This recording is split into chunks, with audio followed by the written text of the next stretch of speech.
क्या सच में अतीक बाबा से डरता था? योगी आदित्यनाथ से डरता था? भूल गया था। अब एक भगवा वस्त्रधारी बन चुका है और योगी आदित्यनाथ बुलडोजर बाबा बन चुके थे। उसको समझ में आया कि अब हम यहाँ पे तो कहते नहीं कि छूले तो बेटा गेले, यहाँ तो गड़बड़ हो जाएगा। ये वो पार्ट है जहां पे ये समझ में आता है कि अतीक बाबा से डर गया। अब उमेश पाल अतीक जब चला गया तो अतीक के जो पार्टनर्स, देखिए एक बात समझ में, 5 से 7 हजार करोड़ का धंधा है अतीक का। बिल्कुल। यहां से लेके दिल्ली तक उस तिजोरी अभी खाली हुई कि नहीं उस हुई? कॉकस में शामिल है। हाँ। इन लोगों के लोग इनके पैसे इन्वेस्ट हैं। हाँ। ठीक है।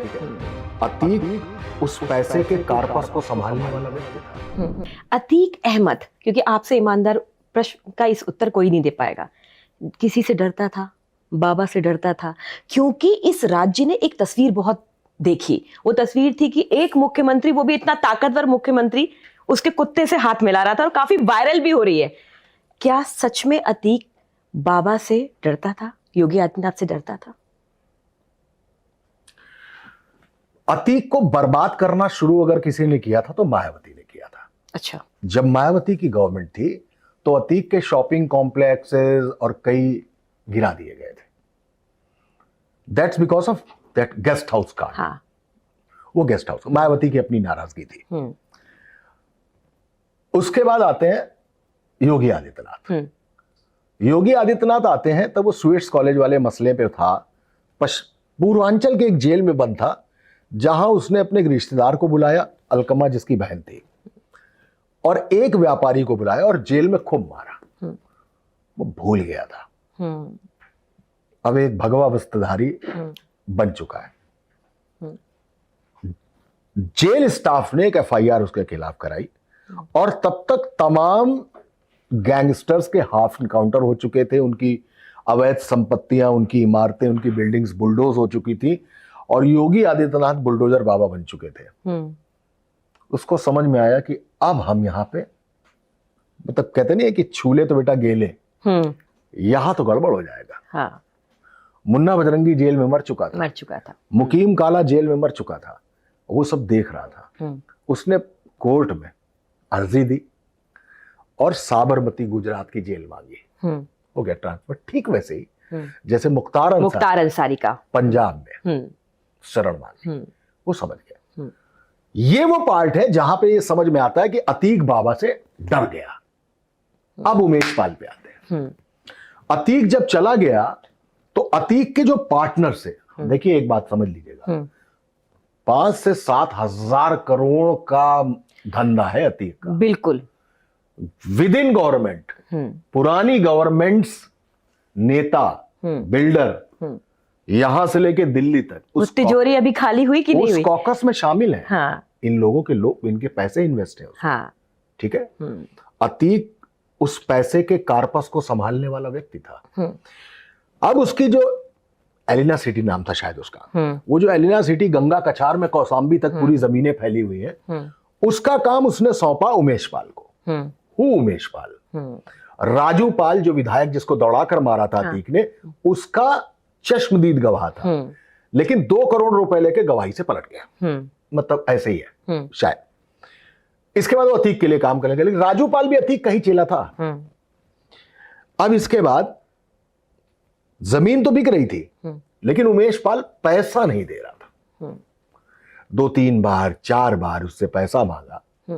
फाइनली उसने कहा कि आज एक बिल्डर की शादी है, वहां पे हम भाभी को पैसा दे देंगे, यानी शाइस्ता को। वो जो शादी थी, उस शादी में बहुत हॉट टॉक हो गई, क्योंकि तब तक उमेश पाल भारतीय जनता पार्टी ज्वाइन कर चुका था। उसने वहां पर कहा कि ज्यादा अतीक वरना अतीक को उठा के जमीन में गाड़ देंगे। ये उमेश पाल ने कहा। यहां से अतीक को समझ में आया कि अतीक खत्म। अब तो यूपी की भाषा में अब तो लौंडे टीप मार के निकल रहे हैं। और ये ईगोस में बहुत था।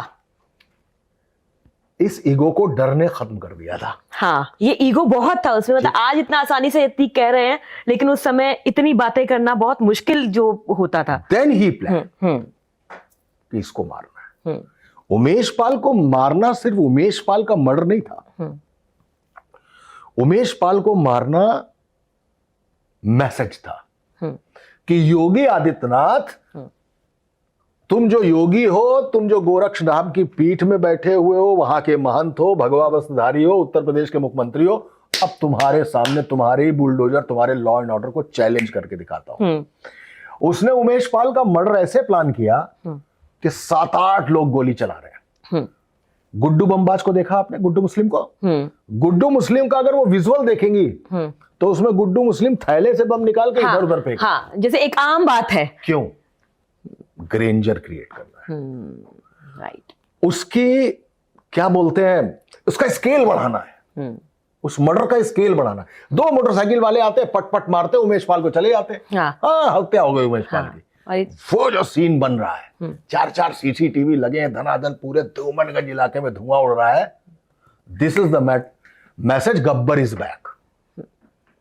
ये मैसेज उसको देना था उसमें। आपने बहुत सारे मुख्यमंत्रियों को देखा है, कवर किया है, उनसे बातचीत की है। नेताजी मुलायम सिंह यादव जिन्होंने इस पार्टी को खड़ा किया, और अखिलेश यादव, आप इन 2 तस्वीरों को कैसे देखते हैं उत्तर प्रदेश के संदर्भ में? मुलायम सिंह यादव सैफई से निकला हुआ एक देहाती आदमी, लड़का था, ठीक है?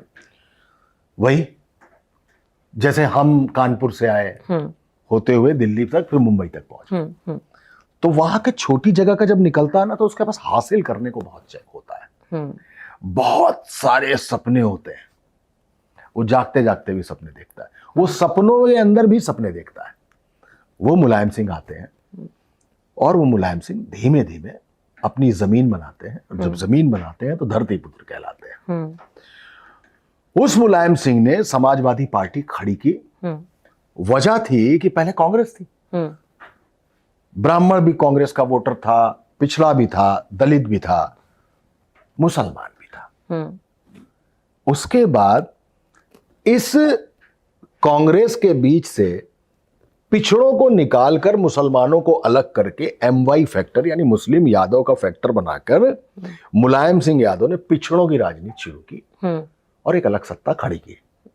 ठीक इसी तरीके से पंजाब में दलितों का सॉफ्ट आंदोलन चला रहे काशीराम ने, उनमें से दलित निकाले और दलितों की पॉलिटिक्स शुरू की।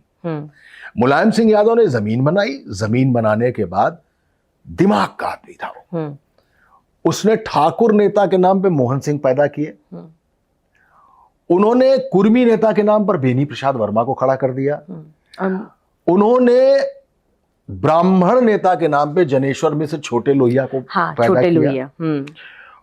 उनको यह मालूम था कि पार्टी को फाइनेंस कैसे आएगा, अमर सिंह लाए और ग्लैमर साथ में, ठीक है। आप देखिए किसी भी चुनाव में कभी शिल्पा शेट्टी आपको हाथ देती रहती, कोई मतलब नहीं है, बट वो शिल्पा शेट्टी उस वक्त एक स्टैंडी है जिसको देख के लोग आ रहे हैं। इस तरीके से मुलायम सिंह ने पार्टी बनाई, रक्षा मंत्री भी हुए और प्रधानमंत्री होते होते बचे, ठीक है। वो तो शरद यादव और लालू यादव की अपनी यादव पॉलिटिक्स में रह गया मामला। अब आते हैं अखिलेश यादव पे।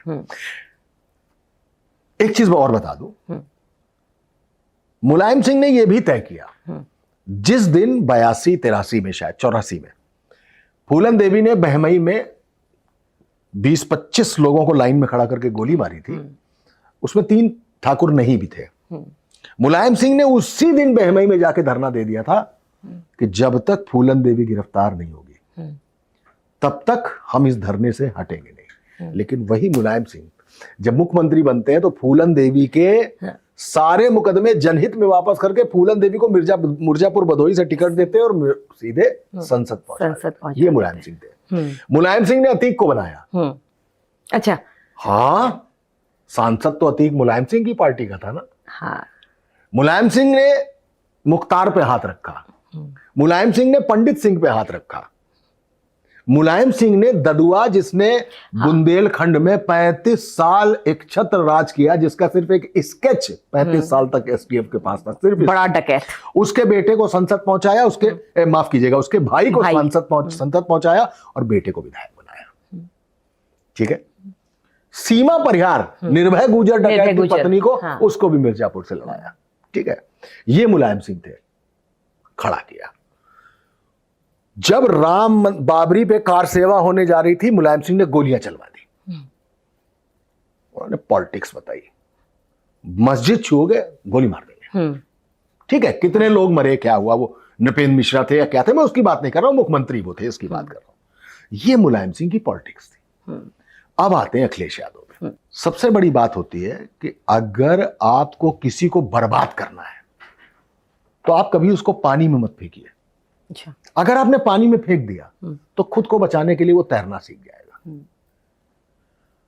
जब अखिलेश यादव मुख्यमंत्री बने तो लगभग 2.5 साल तक, 2 साल तक गवर्नमेंट तो पर्दे के पीछे से मुलायम सिंह ने चलाई। हाँ, ये सत्य। वजह दुर्गा शक्ति नागपाल जैसी आईएएस को सस्पेंड कर दिया गया, ये बात अखिलेश यादव को नहीं मालूम थी। हाँ, और सब ये कहते रहे कि अखिलेश यादव के किया गया है, लेकिन उनको मालूम ही नहीं थी। नहीं मालूम। अखिलेश यादव, ये जब 84 कोसी को लेकर विवाद हुआ और अशोक सिंघल गिरफ्तार किए गए, अखिलेश यादव का साफ कहना था कि 84 कोसी विश्व हिंदू परिषद आ रहा है अयोध्या में, 84 कोसी परिक्रमा करने दीजिए उनको। मुलायम सिंह ने कहा तुम राजनीति नहीं जानते हो, जब तक रोकेंगे नहीं तब तक बवाल कैसे होगा। मुलायम सिंह ने वो जादू किया कि कल्याण सिंह ने बाबरी ढाई, मुलायम सिंह ने गोली चलाई। और वक्त की आयरनी देखिए, एक बार जब कल्याण सिंह ने राष्ट्रीय क्रांति पार्टी बनाई और समाजवादी पार्टी में उसका विलय किया, तो ध्रुवीकरण की पॉलिटिक्स करने वाले मुलायम सिंह, कल्याण सिंह एक मंच पर खड़े थे। मुलायम सिंह कल्याण सिंह जिंदाबाद के नारे लगा रहे, कल्याण सिंह मुलायम सिंह यादव के जिंदाबाद के नारे लगा रहे थे। इसके बीच परिवार में डिफ्लेक्शन हो गया। मुलायम सिंह ने अखिलेश यादव को राष्ट्रीय अध्यक्ष के पद से हटा दिया। शिवपाल पावरफुल हो गए। हाँ। बाकी और लोग पावरफुल हो गए, अखिलेश यादव अकेले पड़ गए। ठीक है। वहां पर अब वो बच्चा पानी में था। बिल्कुल। जिसको 2 साल 2.5 साल गवर्नमेंट चलाने नहीं दी जा रही थी। दंगे मुजफ्फरनगर में हो रहे थे तमाम, उसको चलाने ही नहीं दिया जा रहा था। एक अनीता सिंह जो आईएएस है, हाँ।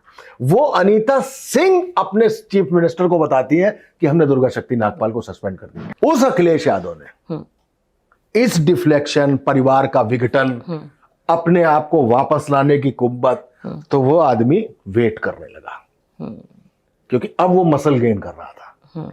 झंझट नहीं थे तो सीखता कैसे? मुलायम सिंह कैसे सीखे? सैफई से आए, दिल्ली तक पहुंचे अपनी जमीन बनाते हुए। वो जो जमीन बनी थी उस पे अखिलेश अकेले खड़े थे, बनी हुई जमीन पे, जिसको लेगेसी बोलते हैं। लेकिन अखिलेश को उसी लेगेसी के लिए लड़ना पड़ा। हाँ। तो यात्रा उनकी भी बराबर हो गई। फिर अखिलेश यादव ने दम दिखाई, और अखिलेश यादव ने ये जाना ही नहीं कि कोरोना कब आएगा। विजनरी तौर पर लैपटॉप पहले बांट दिया। हाँ। ओके। उस अखिलेश यादव को एक चीज मालूम थी, जिसको कहते हैं कि दिल्ली की सत्ता का रास्ता उत्तर प्रदेश से जाता है, और लोग कहते हैं कि दिल्ली दूर है। उन्होंने कहा अब दिल्ली दूर नहीं, एक्सप्रेस वे बना दिया, शानदार रिवर फ्रंट बनाया, जेपीएनआईसी बनाया। लेकिन उस पे जाने से डरते रहे। किस पे? एक्सप्रेस वे की कहानियों पर जब कहते थे कि नहीं, इससे जो गुजरेगा वो जाएगा। बाबा कई बार गुजर गए। नोएडा। हाँ जी, वो एक मिथ है उस पर। हाँ, मतलब लोग काफी चर्चा करते हैं, और मुझे लगता है कि ये शायद एक आपस का चकल्लस खेला जाता है। वो ठीक है,